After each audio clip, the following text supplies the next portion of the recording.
Hello everyone, कैसे हो? I hope सब अच्छे होंगे, सब खुश होंगे। तो जैसा कि आपको पता है, हमारा हिंदी में टॉपिक चल रहा है संधि का। बहुत ही इम्पोर्टेंट है और वेरी इजी। ये एक ऐसा टॉपिक है जिसको आप एक बार अगर रेडी कर लेते हो तो उसके बाद आपको कहीं से भी कोई क्वेश्चन वगैरह ढूंढने की ज़रूरत नहीं होती। अगर आपको रूल अच्छे से समझ में आ जाता है और एग्जाम्पल आप अच्छे से कर पाते हो तो उसके बाद आपको बार बार उस चीज़ को पलटने की ज़रूरत नहीं होती। ये आपका एक नंबर फ्री का होता है। कुछ टॉपिक ऐसे हैं ग्रामर के जो बिल्कुल इजी होते हैं और एक नंबर फ्री का होता है। ओके, तो दीर्घ संधि जो है और वृद्धि संधि जो है, दीर्घ संधि और गुण संधि हमने कर ली और आज हम करेंगे यण संधि। अगर आपने वीडियो नहीं देखी है तो प्लीज़ प्लेलिस्ट में जाके चेक कर लीजिए। ओके, तो सबसे पहले हम बात करते हैं यण संधि। संधि क्या होती है? जैसा कि हमने डिस्कस किया था, संधि यानी कि दो स्वरों का मेल और उससे जो विकार उत्पन्न होता है। दो स्वरों या व्यंजन का हो सकता है या विसर्ग और स्वर का हो सकता है, यानी कि दो वर्णों का विकार जिससे विकार उत्पन्न हो, दो वर्णों का मेल जिससे विकार उत्पन्न हो, उसे क्या कहते हैं? संधि कहते हैं। तो संधि 3 टाइप की होती है: स्वर संधि, व्यंजन संधि, विसर्ग संधि। तो मेन जो इम्पोर्टेंट हमारे लेवल 1 में होती है वो स्वर संधि होती है। वैसे विसर्ग और व्यंजन से भी पूछ जाते हैं, बट मेनली जो हमारी होती है स्वर संधि होती है। तो उसके 5 पार्ट्स हैं जिसमें से हमने 2 कर लिए हैं, गुण संधि और दीर्घ संधि। और थर्ड है हमारा यण संधि जिसका एक सूत्र है इको यणच, यानी कि इको य। हम जो ये सूत्र जो है संस्कृत का है, भले ही ये थोड़ा डिफ़िकल्ट हो, कुछ कहते हैं कि अगर हमें संस्कृत से ही पढ़ना था, यानी कि संस्कृत वाली ट्रिक ही अपनानी थी, तो फिर हमने संस्कृत क्यों छोड़ी, संस्कृत ही ना ले ले। बट ये सच है कि कुछ जैसे एक तो होता है उसमें वर्ण में, उच्चारण स्थान में संस्कृत की ट्रिक है वो सबसे बेस्ट है। अगर आप उसको संस्कृत के थ्रू पढ़ते हो, वो सूत्र याद करते हो, जैसे अकुह विसर्जनीय नाम, अगर ये सूत्र आप याद करते हो कवर्ग का और बाकी जो सूत्र हैं पवर्ग, चवर्ग, ट्वर्ग के, अगर वो आप याद करते हो तो आपको दोबारा कहीं भी ढूंढने की ज़रूरत नहीं होती, कहीं उस चीज़ को पढ़ने की ज़रूरत नहीं होती। सेम वैसे ही है इसमें इको यणची। देखो, इको यणची एक वर्ड याद करना, आपको समझ लो यण संधि आपको आ गई। क्योंकि क्या होता है, हमें रूल तो पता होता है बट हमें ये याद नहीं रहता कि यण संधि कौन सी है, वृद्धि कौन सी है, दीर्घ कौन सी है, ये याद नहीं रहता। तो इको यणची से क्या याद आएगा आपको कि इको ये हो जाता है, यण संधि है। इको ये यानी कि यण संधि है ये। तो अब चलिए स्टार्ट करते हैं।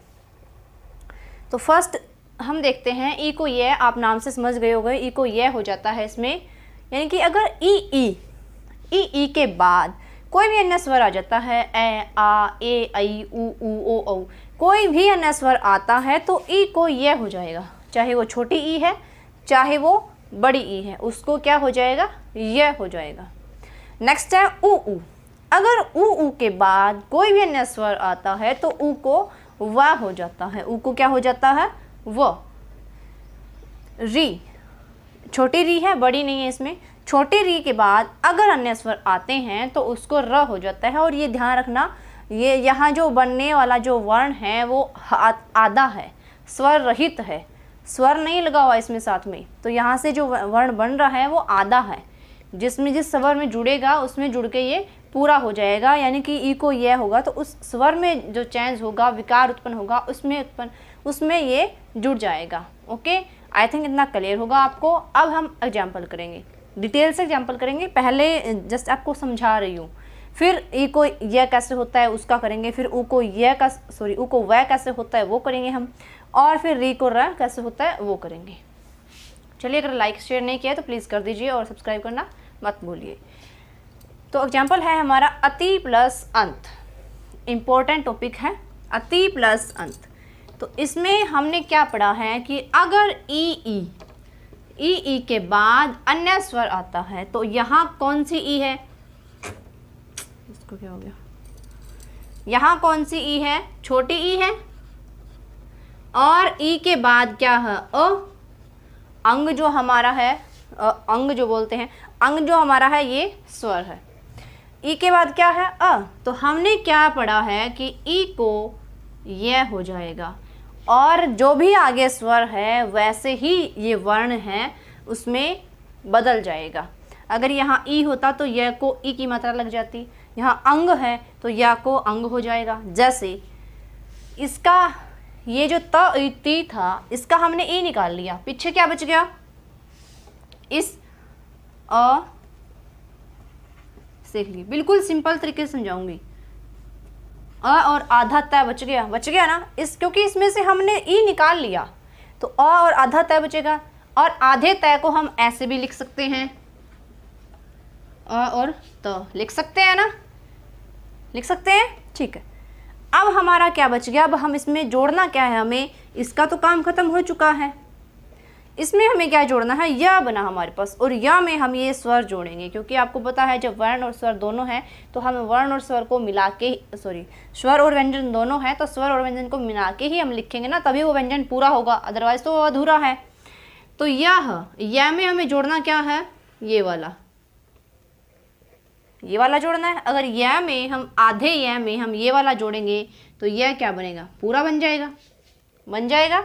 और पीछे क्या बच गया, तो वेरी इजी है, कुछ है डिफिकल्ट इसमें नहीं है ना, बस आपको इस चीज़ को समझने की ज़रूरत है, थोड़ा सा समझने की ज़रूरत है, कुछ मुश्किल नहीं है। सेकंड देखते हैं, सु प्लस अच, देखने में तो बड़ी मुश्किल लग रही है, सु प्लस अच,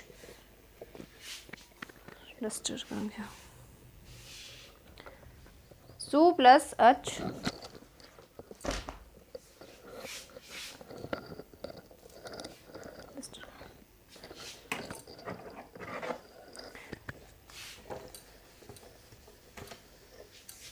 एग्जाम्पल क्या है हमारा, सु प्लस अच। तो हमने क्या पढ़ा है कि उ के बाद कोई अलग स्वर आता है तो उसको व हो जाएगा, आधा व, बिना स्वर का व हो जाएगा। ओके, सु कौन सा उ है, छोटा उ है, छोटे उ में क्या आया है बाद में, अ। अगर छोटे उ के साथ अ मिल जाता है तो उसका क्या बनेगा, व, रूल के अकॉर्डिंग आधा व बनेगा। तो अगर हम इसको लिखें तो आप यूँ सोचिए, सबसे पहले हमें इसको लिखना है, इसको सॉल्व करना है सबसे पहले हमें, तो इस सह में से हमने वो तो निकाल लिया, यहाँ क्या बचा, आधा सा। आप इसको ऐसे भी लिख सकते हैं, बट हम जब हमारे पास आधा सा लिखने का तरीका है तो हम इसको ऐसे क्यों लिखें, हम इसको ऐसे ही लिखेंगे। हमारे पास इस साइड से क्या बचा, आधा सा। फिर हम जाते हैं इस साइड, तो इस साइड हमारा रूल क्या कहता है कि उ और ए मिलकर क्या बन गए, व बन गए। और हमें यहाँ व्यंजन क्या स्वर क्या दे रखा, अ। तो इस व में, इस आधे व में अगर अ जुड़ता है तो क्या बन जाएगा, पूरा व बन जाएगा, कोई और मात्रा तो है नहीं इसमें, तो क्या बनेगा, पूरा व बना दिया। पीछे क्या बच गया, च और छ, ये हम जोड़ देंगे, क्या बन गया हमारा शब्द, स्वच्छ। देखो कहाँ सु प्लस अच, और हमने इसको स्वच्छ बना दिया, वो भी इतने आसान तरीके से। आई थिंक इतना आसान तरीका आपको कोई नहीं कराने वाला। सु प्लस अच बिल्कुल एकदम जीरो से किया है, जैसे 6 क्लास के बच्चों को करवाते हैं ना, बिल्कुल वैसे करवाया है। ताकि मेरा क्या मानना है, अगर आपको कंसेप्ट क्लियर है ना, तो चाहे कितना भी डिफ़िकल्ट क्वेश्चन पेपर ना हो, आप सोल्व कर सकते हैं। अगर आपको कंसेप्ट क्लियर ही नहीं है तो आप जहाँ चाहे मर्जी ट्यूशन ले ले, या जहाँ चाहे मर्जी एकेडमी में पढ़ ले, जहाँ जो चैनल सबसे बेस्ट होता है उससे आप पढ़ ले, ऑनलाइन क्लास लगा ले, क्या फ़ायदा उस चीज़ का, इतने हाई लेवल के क्वेश्चन पढ़ने का क्या फ़ायदा जब आपको उस चीज़ का कंसेप्ट ही क्लियर नहीं है, जब आपको यूँ ही नहीं पता भी ऊ को वह कैसे हो गया और ऊ को वह हुआ, तो ये सू का आधा सा कैसे बन गया, जब आपको यही नहीं पता। मानते हो ना, ठीक है। तो आई थिंक इतना क्लियर है। अब हम ई को या कैसे होता है इसके एग्जांपल्स करेंगे कुछ एक, क्योंकि मेरा मानना ये है कि हम डिटेल में पढ़ें, बस कोई भी चीज़ छूटे ना इस टाइम, क्योंकि मुझे भी पता है इस बात का। अगर आपने एक बार अगर संधि का चैप्टर ऑनलाइन पढ़ा है तो आप उसको दोबारा नहीं पढ़ने वाले, ये मुझे भी पता है, क्योंकि आज के टाइम में एक ट्रेंड सा ही चल चुका है कि क्वेश्चन प्रीवियस ईयर क्वेश्चन, ये तो चलो ठीक है, बाकी प्रैक्टिस सेट दुनिया जहान की, ठीक। तो इसको हम डिटेल से पढ़ेंगे, फिर ऊ को पढ़ेंगे, फिर री को पढ़ेंगे, ताकि हमें दोबारा देखना ही ना पड़े, नीड ना रहे। तो इसके हम एग्जाम्पल करते हैं ई के। इको यंची जरूर याद रखना, इको यंची आप दिमाग में बात रखोगे तो आपको ये रूल याद रहेगा कि ये रूल इस संधि का है, इको यंची यानी कि इको य। तो हम इसके रूल कुछ करते हैं। तो देखिए ई के बाद अन्य स्वर आता है तो उसको यह होता है, और कैसे होता है ये हम देखेंगे भिन्न भिन्न स्वर का यूज़ करके। फर्स्टली है हमारा इति आदि। इति में छोटी ई है, कौन सी ई है? छोटी ई है, ये ई है। उसके बाद हमारा अन्य स्वर है, वो कुछ भी हो सकता है। हमारा अन्य स्वर क्या है? आ है ना हमारा अन्य स्वर। हमने इस चीज़ से कोई फ़र्क नहीं पड़ता यहाँ आ है, यहाँ ई है, यहाँ ऊ है, ओ है, इस चीज़ से कोई फ़र्क नहीं पड़ता, क्योंकि हमें तो अगर कोई भी स्वर है तो हमें तो ई को यह बनाना है, और जो भी स्वर है उसके अकॉर्डिंग हमें मात्रा लगा देनी है। तो यहाँ ई के बाद आ गया तो ई को हमारा रूल क्या है कि यह हो जाएगा, ई का यह हो जाएगा। तो ई का यह यहाँ यह हो जाता है। तो अगर हम इसको यहाँ लिखते हैं तो इसमें से हम क्या लिखेंगे? त में से, इस ती में से ई निकाल ली गई है, और अगर ती में से ई निकाले तो वहाँ क्या बचेगा? आधा त, क्योंकि स्वर के बिना तो व्यंजन आधा ही होता है ना। तो यहाँ ई का ई लिख लेते हैं हम। इस ती में से इन्होंने ई निकाल ली तो हमारे पास बच गया आधा त। फिर हमारा रूल क्या कहता है कि य, ई को यह हो जाएगा, तो यह हमारा हो गया, और यह के बाद हमारा स्वर कौन सा आ रहा है? आ। तो अगर य में हम आ स्वर मिलाते हैं तो हमारा क्या हो जाएगा? या। आ की मात्रा अगर हम लगाते तो या। उसके बाद क्या बच गया? दी। इसके साथ कोई छिड़खानी नहीं करनी, ये एज इट इज रहेगा। क्लियर? नेक्स्ट है देवी प्लस आगम। इसमें बड़ी की मात्रा है तो कोई फर्क नहीं पड़ता, चाहे वो बड़ी की मात्रा हो। देवी प्लस अन्य स्वर है तो इस ई को हमें क्या बनाना है? आधा य। ये ई हमारी य बन गई। तो सेम वैसे ही ये देवी शब्द जो है, तो इसमें से इन्होंने बड़ी ई तो निकाल ली, तो हमारे पास क्या बचेगा? दे पूरा, और व में से उन्होंने ई निकाल ली, तो हमारे पास क्या बचेगा? आधा व। आधा ही बचा ना। देखो अब ई को हमने यह बना दिया, जो ई निकाली थी उसको यह बना दिया, और यह के बाद स्वर कौन सा आ रहा है? आ। तो यह के बाद अगर आ स्वर है तो हम क्या लिखेंगे यहाँ? या। आगे क्या बच गया हमारा? गम, दिव्यागम। राइट। नेक्स्ट देखिए अभी प्लस उदय, यहाँ ऊ है। अभी में क्या लिखा है? ई, और आगे हमारा है ऊ। तो अन्य स्वर है, ई के अलावा अन्य स्वर है, तो उसको क्या होगा? य, और यह में हमें ऊ की मात्रा लगानी है। तो अभी में से आपको पता है भ जो है ये आधा बच गया, ई की मात्रा तो निकाल ली गई है, अ लिखेंगे हम और भ आधा। फिर यहाँ ई के बाद ऊ आ गया तो हमें इसको क्या बनाना है? यह, और यह को हमें मात्रा किसकी लगानी है? ऊ की, छोटे ऊ की मात्रा हमने लगा दी। उसके बाद हमारा क्या बच गया? द, अभ्युदय। अभ्युदय, अभी प्लस उदय का अभ्युदय बन गया हमारा। नेक्स्ट है प्रति प्लस एक। तो प्रति में हमारी ई है, और जो अन्य स्वर है तो इसका हम क्या बनाएंगे? यह, और इसको हमें मात्रा लगानी है ए की। तो प्रति में से अगर हम त का ई निकाल लेते हैं तो हमारे पास क्या बचता है? प्र और आधा त। देखो यण संधि में आप देख रहे हैं यहाँ हाफ हाफ स्वर जो है, यानी कि आधा आधा जो व्यंजन है, बिना स्वर का जो व्यंजन है वो आ रहा है, बिना स्वर के व्यंजन। तो ये भी एक निशानी है इसकी, ये भी एक ट्रिक है कि ये यण संधि ही है। देख लो जितने भी एग्जाम्पल हमने लिखे हैं उनमें आधा आधा ही आ रहा है, तो ये भी एक बेस्ट ट्रिक है। जैसे दीर्घ संधि में होता है तो मात्रा दीर्घ हो जाती है, तो वो भी एक निशानी है। आ की मात्रा है वो दीर्घ हो जाएगी, ई की है वो दीर्घ हो जाएगी। तो उस ये भी एक चीज़ है, ये भी एक पॉइंट है। यही चीज़ें आपको ध्यान में रखनी है कि हाँ यहाँ ये चीज़ें ट्रिक से करना है। तो इसमें आधा आधा हो रहा है। प्रति में से अगर हम ई निकाल देते हैं तो पर्त बन गया, ठीक है। यह को हमें मात्रा किसकी लगानी है? ए की। तो यहाँ हम यह को ए की मात्रा लगाएंगे, और क क ख प्रत्येक क्या बन गया हमारा? प्रत्येक। ओके, इतना क्लियर है। अब हम ऊ का रूल करेंगे। ऊ के बाद अन्य स्वर, तो ये कैसे होता है हम अभी करते हैं। ऊ के बाद अन्य स्वर आता है तो वो व बन जाएगा, आधा व, यानी कि स्वर रहित वह बन जाएगा। स्वर रहित क्यों बनेगा? क्योंकि आपको पता है उसके आगे अन्य स्वर ही तो लगा है। हम स्वर संधि कर रहे हैं तो उसके आगे स्वर ही तो लगा है, अगर वो स्वर जुड़ेगा तो वो पूरा व्यंजन बन जाएगा, व्यंजन बन जाएगा ना। सु प्लस अलप, हमने रूल क्या पढ़ा है, उ के बाद व अन्य स्वर आता है तो उसको व हो जाएगा। सु, इसमें से हमारा स्वर क्या है, उ, प्लस अन्य स्वर है अ है। अगर अ है और उस हमारा उ को बनेगा क्या, व, उस व में हम ए जोड़ेंगे तो हमारा पूरा व बन जाएगा ना, पूरा व बन जाएगा। आधा तो बनना ही था और इसमें हमने पहले ही जोड़ दिया, या पहले चलो नहीं जोड़ते। उ में उ के बाद अगर अ आता है तो हमारा व बनेगा, ठीक है। तो अब इसमें से आप देखिए ये सु है, इसमें से हमारा उ तो निकल गया, तो पीछे क्या बचा, स, आधा सा बचा हमारे पास, बचा ना। तो उसके बाद क्या बनेगा, उ को वह बनेगा, तो उ को हम वह बनाएंगे और वह हमारा पूरा बन जाएगा, क्योंकि यहाँ अ है, व में आ मिलेगा तो वह बन जाएगा। आगे लप, स्वलप, वेरी इजी। वधु प्लस आगमन सेम है, बड़े उ की मात्रा है प्लस आ है, तो इसका हमारा क्या बनेगा, व, और व का वा बन जाएगा क्योंकि आ है स्वर। तो वधु में से हम बात करते हैं व निकाला और ध जो है आधा बचेगा क्योंकि उ तो निकल चुका है। फिर जो आ है उसका क्या बन जाएगा, वा, बिकॉज यहाँ वा बना है उ को, तो आ अगर जुड़ेगा तो क्या बनेगा, वा बनेगा।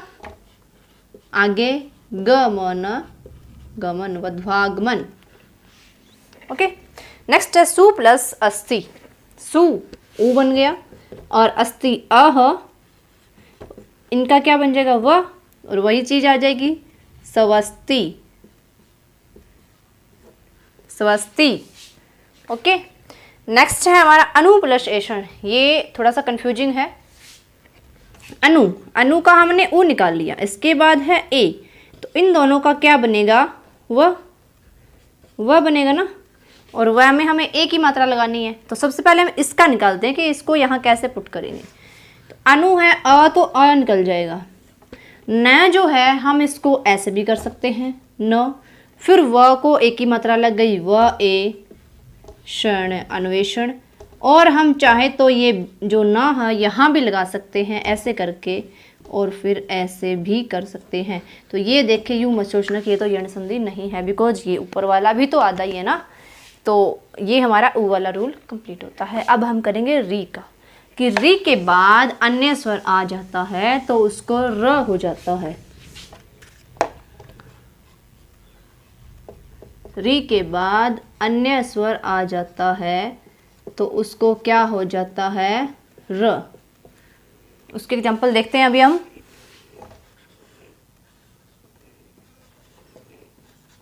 ओके,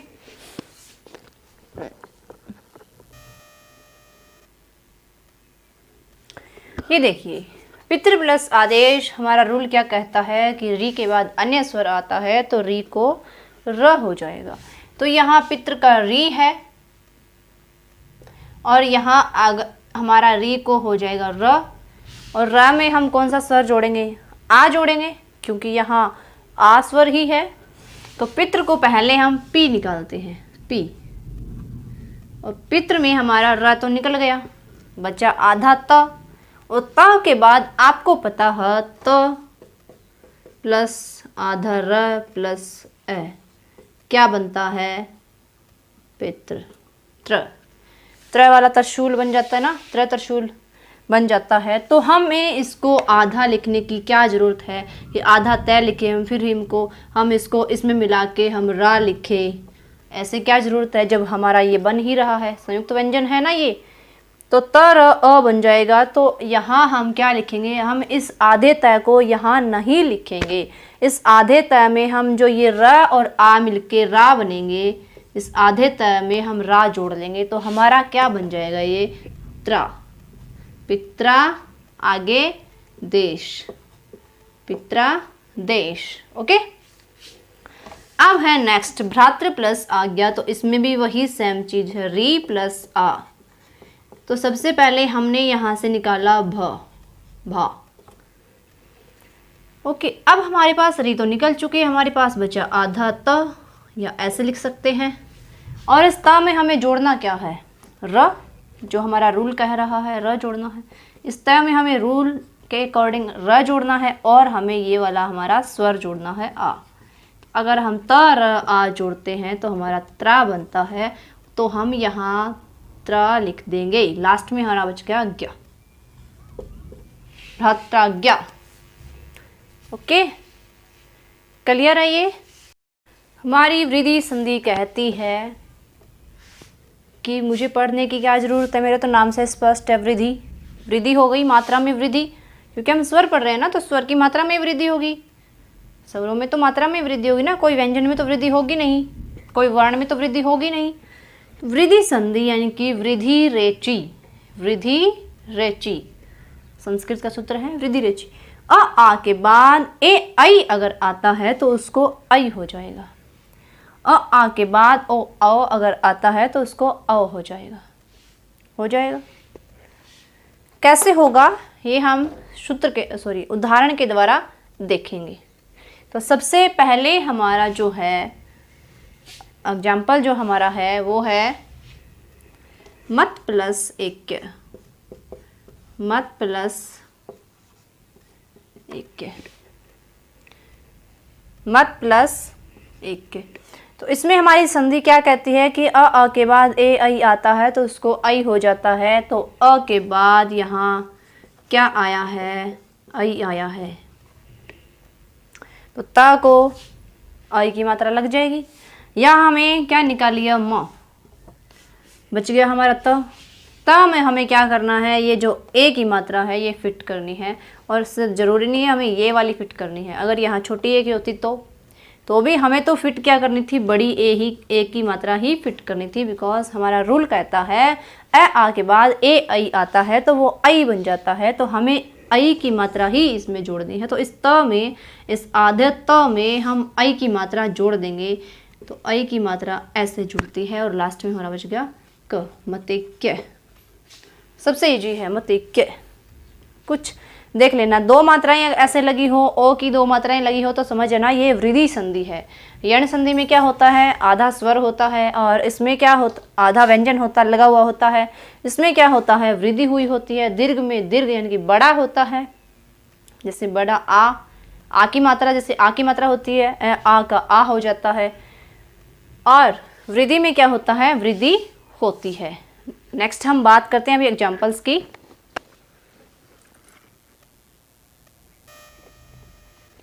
ये देखिए एग्जाम्पल्स, लोक प्लस शेषना, प्रम प्लस औस, प्रम प्लस औषधि। लोक प्लस शेषना, इसमें स्वर कौन सा है, ये आगे स्वर कौन सा है, अ के बाद ए। हमें क्या बनाना है इसका, बड़ी ए। चाहे यहाँ कुछ भी हो, हमें तो इसको बड़ी ए करना है, चाहे छोटी ए हो चाहे बड़ी हो, हमें तो इसका बड़ी ए करना है, आई करना है मतलब।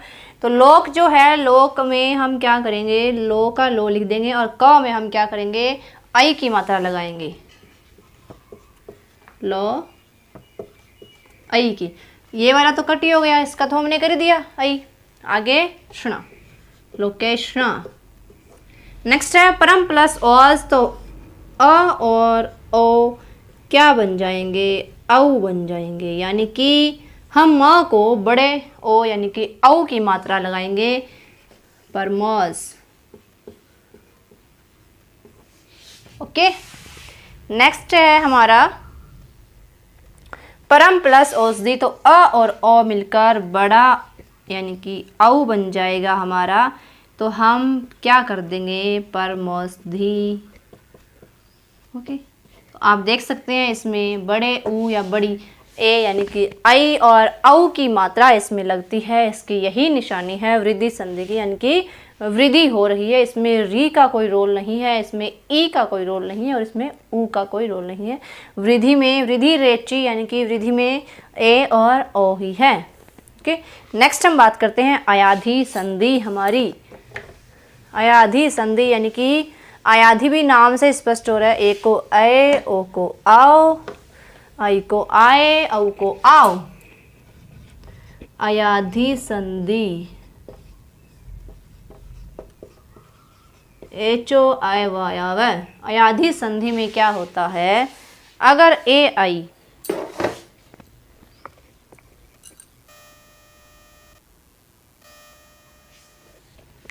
ए प्लस अन्य स्वर, ए के बाद अन्य स्वर आता है तो ए को अय हो जाएगा, ए को अय हो जाएगा। जैसा कि हमने यण संधि में पढ़ा था, ई के बाद अन्य स्वर आता है तो उसको य हो जाएगा, और ऊ के बाद अन्य स्वर आता है तो उसको व हो जाएगा।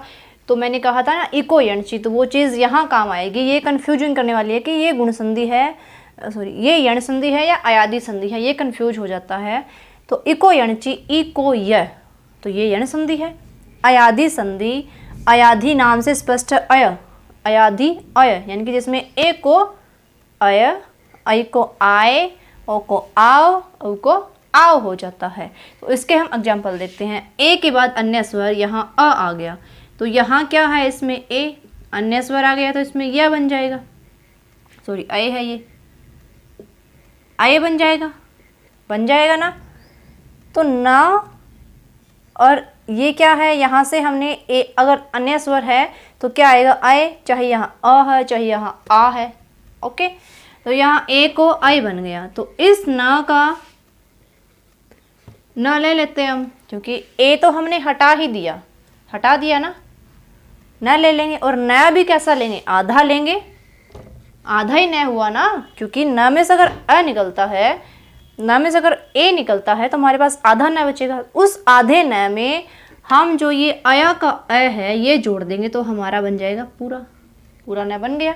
अब हमारे पास बच गया ये आधा ये, इस आधे ये में हम यहाँ से ये अ जोड़ देंगे तो हमारा बन गया पूरा य, नयन नयन। एक एग्जांपल और देखते हैं।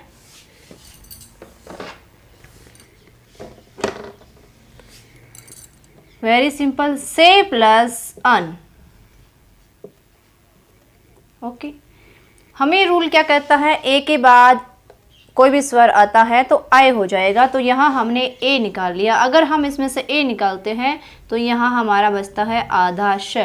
ए निकाल दिया और ए को हमें क्या बनाना है, आय, ए का हमारा आय बन गया, तो इसका भी हमारा काम खत्म हो चुका है। ए का हमारा क्या बन गया, आय। तो इस स में से हमने ए निकाला तो हमारा बच गया श, और श में हमें जोड़ने की ज़रूरत है अ, या कोई भी स्वर जोड़ने की ज़रूरत है, और हमारे पास स के बाद स्वर है अ, तो हम इसमें क्या जोड़ेंगे, अ जोड़ देंगे, यानी कि ये पूरा श बन जाएगा। उसके बाद हमारे है ये भी आधा है, यानी कि ये भी आधा व्यंजन है, स्वर रहित व्यंजन है। तो इसमें भी हमारे पास आगे स्वर पड़ा है अ, यानी कि य, और आगे न, शयन। ओके, अब एग्जाम्पल देखते हैं हम ऐ की। जैसे मोस्ट पॉपुलर गई प्लस अक, इसमें क्या है, आई आ गया, आई पीछे क्या बचा, ग, आई, और इसको आई को हमें बनाना क्या है, आय, क्या बनाना है, आय। तो यहाँ हमारे पास बचा था ग, और ग में हम क्या जोड़ देंगे, आ, क्योंकि हमें इसके बाद जोड़ने वाला स्वर चाहिए और हमारे पास इसके बाद स्वर है आ। तो क्या हो जाएगा, गा, यह है, इसके लिए भी हमें स्वर चाहिए तो इसमें हम ए जोड़ देंगे, जैसे हमेशा जोड़ते आए हैं, गायक गायक। ओके, अब नीचे वाला देखते हैं। मेरे हिसाब से आपको अच्छे से क्लियर हो रहा होगा। अब भी अगर नहीं हो रहा है तो फिर क्या कर सकते हैं, है ना।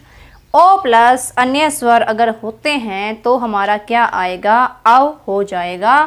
औ प्लस अन्य स्वर होते हैं तो हमारा आव हो जाएगा। पो प्लस अन, पो में हम क्या निकालेंगे, ओ, और अगर हम इसमें से ओ निकालते हैं तो हमारे पास क्या बचता है, पो। रूल हमारा क्या कहता है, ओ के बाद अन्य स्वर है तो क्या बन जाएगा, आओ, इसका क्या बन जाएगा, आओ। तो इस प में हमें स्वर चाहिए तो स्वर हमारे पास है अ, प पूरा बन जाएगा। आगे हमें मिला है वो भी आधा, तो इसमें आ जुड़ जाएगा। अगर यहाँ आ होता तो आ जुड़ जाता, ओके, लेकिन यहाँ तो अ है तो अ जुड़ जाएगा, पा व न, पवन। अब नेक्स्ट वाला है पो। तो हमारा रूल क्या कहता है, अगर औ है तो उसका आओ होगा, यानी कि हमें यहाँ से जो आधा प मिलेगा हम उसमें आ जोड़ेंगे तो हमारा बन जाएगा पूरा पा। पा, फिर वह है, इसमें अ जोड़ दिया, व न, पावन बन गया। एक एग्जाम्पल और देखते हैं, जैसे भो प्लस अन, भो प्लस अन, इसमें से ओ निकला, यहाँ ओ को बनाना हमें क्या है, आओ, तो इसका तो काम खत्म हो चुका है, इसका कोई रोल नहीं है। यहाँ हमारे पास बचा भ, वो भी आधा। हमें क्या चाहिए, इसके लिए कोई स्वर चाहिए, तो हमारे पास यहाँ स्वर अवेलेबल है अ, तो हमें ये बन गया हमारा पूरा अ, भ। अब हमें हमारे पास अ के बाद व, और व को भी हमें पूरा करना है। पूरा करने के लिए पास भी हमारे पास स्वर है अ, तो ये भी पूरा हो जाएगा भवन। हमारा टॉपिक होता है कंप्लीट, स्वर संधि हमारी कंप्लीट होती है। मेरे हिसाब से आपके उस 52 में 1 मार्क्स या 2 मार्क्स और है ऐड हो चुका है। 100% 1 तो हो ही चुका है, क्या पता 2 भी पूछ ले। ओके, कहीं कोई कन्फ्यूजन हो तो आप कमेंट कर सकते हैं। मैंने तो इसमें कोई कसर नहीं छोड़ी, आपको ट्रिक के थ्रू पढ़ाने में, वैसे रूल समझाने में या एग्जाम्पल्स समझाने में बिल्कुल एकदम जीरो से, यानी कि बेस से स्टार्ट किया है। तो प्लीज़ आप चैनल को सब्सक्राइब कीजिए, लाइक शेयर कीजिए, ताकि मुझे भी मोटिवेशन मिले, और अपनी जो वीडियो है उसको शेयर कीजिए। अगर आपने पिछली वीडियो नहीं देखी है तो प्लेलिस्ट में जाके देख लीजिए। हिंदी का और हमने ईवीएस का सेशन स्टार्ट कर रखा है, जो कि हम सीटेट दिसंबर 2022 तक कंप्लीट करके रहेंगे, और हमारा टारगेट है 100+, जो कि हम पा कर रहेंगे। तो थैंक यू सबको। अगर आपने चैनल सब्सक्राइब नहीं किया तो प्लीज़ कर लीजिए। Thank you. ये देखिए क्वेश्चंस हमारे, स्वर संधि। गवाक्ष में संधि विच्छेद है, गो प्लस अक्ष, गो प्लस अक्षी, गौ प्लस अक्ष, ग्वा प्लस अक्ष। तो ये जो गवाक्ष है, इसमें हमारा यहाँ तो अंश होगा गौ प्लस अक्ष। क्या होगा, गौ प्लस अक्ष, क्योंकि यहाँ अ और अ मिलकर आ बन गए, यानी कि गवाक्ष हो गई। लेकिन इसका हम जो संधि विच्छेद है वो इस टाइप से भी कर सकते हैं, जैसे गो प्लस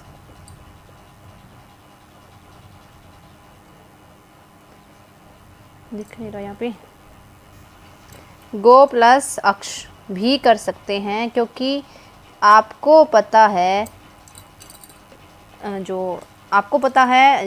जो अयाधी संधि है उसमें ओ को आव हो जाता है। अयाधी संधि में ओ को आव हो जाता है, तो गो जो है यहाँ ग बच जाएगा, ओ को आव हो जाएगा, तो यहाँ क्या बन जाएगा, गवाक्ष। ये क्या बन जाएगा, गवाक्ष। ओके, और ये इस संधि का अपवाद भी है, क्योंकि गो में जो है वो ओ स्वर है, तो उसके अकॉर्डिंग हमारा आना चाहिए आओ, आव आना चाहिए ना, जबकि हम बना रहे हैं आओ, जबकि हम बना रहे हैं आओ, तो ये अपवाद हो गया। इसके अकॉर्डिंग तो ये गवाक्ष बनना चाहिए, बट ये बनेगा गवाक्ष, इसलिए ये अयाधी संधि का अपवाद है। अयाधी संधि में क्या होता है, ओ के बाद अ, तो वो आव बनेगा, आऊ के बाद अ, तो वो आव बनेगा। तो यहाँ तो अ है, अक्ष है, फिर भी ये आव बना, गवाक्ष, तो ये अयाधी संधि का एक अपवाद भी है, इतना ध्यान रखना। नेक्स्ट है, यण संधि का उदाहरण नहीं है। एस्टेट में क्वेश्चन है, स्वलप, स्वच्छ, स्वागत, स्वांग। स्वांग जो है वो यण संधि का उदाहरण नहीं है, क्योंकि स्वलप सु प्लस अलप, उ को वह, यहाँ भी उ को वह हो रहा है, यहाँ भी उ को वह हो रहा है, यहाँ भी उ को वह हो रहा है, बट यहाँ पर देखिए ऊपर चंद्र बिंदु लगा है, ये स्वर ही चेंज हो गया, तो यहाँ स्वांग, तो ये हमारा यण संधि का उदाहरण नहीं है, क्योंकि यहाँ ई को यह, उ को वह होता है। किस शब्द में वृद्धि संधि है? वृद्धि संधि हमें बतानी है, किंचित, सदैव, निरोग, रमेश। यूटी टेट में आया क्वेश्चन है, और मैंने आपको एक ट्रिक बताई थी, वृद्धि यानी कि वृद्धि हो जाना, मात्राओं की वृद्धि हो जाना, तो साफ दिख रहा है यहाँ मात्रा की वृद्धि सदैव में हुई है और कहीं नहीं है, तो हमारा राइट आंसर है बी।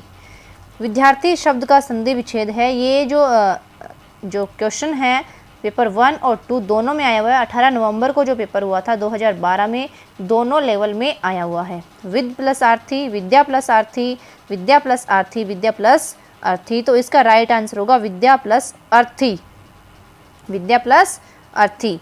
भोजनालय संधि विच्छेद है, ये भी सीटेट में आया हुआ क्वेश्चन है। भोजन प्लस अल्य, अल्य नहीं हो सकता क्योंकि यहाँ तो दीर्घ होना है ना, जो संधि होगी उसको दीर्घ होना है। भोजन प्लस आल्य, भोजन प्लस लय, भोज प्लस नाल्य, तो इसका हमारा राइट आंसर होगा भोजन प्लस आल्य। पूर्वाग्रह संधि विच्छेद है, सीटेट में आया हुआ क्वेश्चन है 2013 में। पूर्व प्लस ग्रह, पूर्वा प्लस ग्रह, या पूर्व प्लस आग्रह, या पूर्व प्लस आ प्लस ग्रह, तो इसमें हमारा संधि विच्छेद क्या होगा? पूर्व प्लस सी, पूर्व प्लस आग्रह, सी इज राइट आंसर, पूर्व प्लस आग्रह। तो हमारा टॉपिक होता है कंप्लीट। चैनल को लाइक शेयर करना, सब्सक्राइब करना मत भूलना। Thank you.